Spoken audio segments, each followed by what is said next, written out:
মারা গেছেন ভারতের কিংবদন্তি সঙ্গীত শিল্পী আশা ভোসলে। মৃত্যুকালে তার বয়স হয়েছিল ৯২ বছর। এই কালজয়ী শিল্পীর মৃত্যুতে শোকের ছায়া নেমেছে সাংস্কৃতিক অঙ্গনে। রুনা লায়লা, সাবিনা ইয়াসমিনের মতো কিংবদন্তিরা যেমন স্মৃতিকাতর হয়ে পড়েছেন, তেমনি হালের তারকারাও শোক প্রকাশ করেছেন। আশা ভোসলের মৃত্যুর সংবাদ পাওয়ার পরপরই উপমহাদেশের আন্তর্জাতিক খ্যাতিসম্পন্ন গায়িকা রুনা লায়লা বলেন, পৃথিবীর বড় বড় দুজন কিংবদন্তি শিল্পী পরপর চলে গেলেন।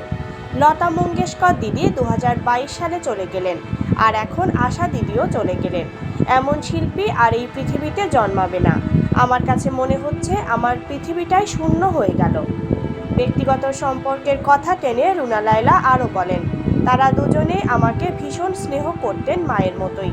এই কষ্ট ভাষায় প্রকাশ করার মতো নয়। আমার শেষ দেখা হয়েছিল আমার সুর করা গান চলে যাওয়া ঢেউগুলো আর ফিরে আসেনি এর রেকর্ডিংয়ের সময়। এরপর ফোনে যোগাযোগ হয়েছে, কিন্তু কিছুদিন ধরে ভাবছিলাম আবার কথা বলবো, আজ করব কাল করব, এই ভাবনায় আর করা হলো না। শেষ কথাটাও বলা হলো না। বরেণ্য সঙ্গীত শিল্পী সাবিনা ইয়াসমিন এই বিয়োগান্তক খবর শুনে স্তব্ধ হয়ে যান।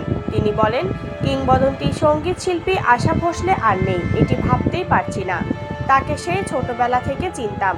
সামনাসামনি দুবার দেখার সুযোগ হয়েছিল, যা এখনও আমার মনে দাগ কেটে আছে। কলকাতায় অন্যায় অবিচার সিনেমার গানের রেকর্ডিংয়ে গিয়েছিলাম। সেখানে তিনি আমার গান শুনে এত প্রশংসা করেছিলেন যে আমি লজ্জা পেয়েছিলাম।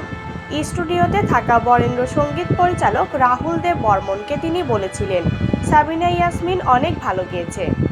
আশা ভোসলের বিনয় স্মরণ করে সাবিনা ইয়াসমিন বলেন, কাজটিতে কিশোর কুমারের সঙ্গে একটি দ্বৈত গান এবং একটি একক গান করেছিলাম। হিন্দি ও বাংলা দুই ভাষাতেই কাজ করেছি। তার মতো এত ভালো মানুষ খুব কম দেখেছি আমি।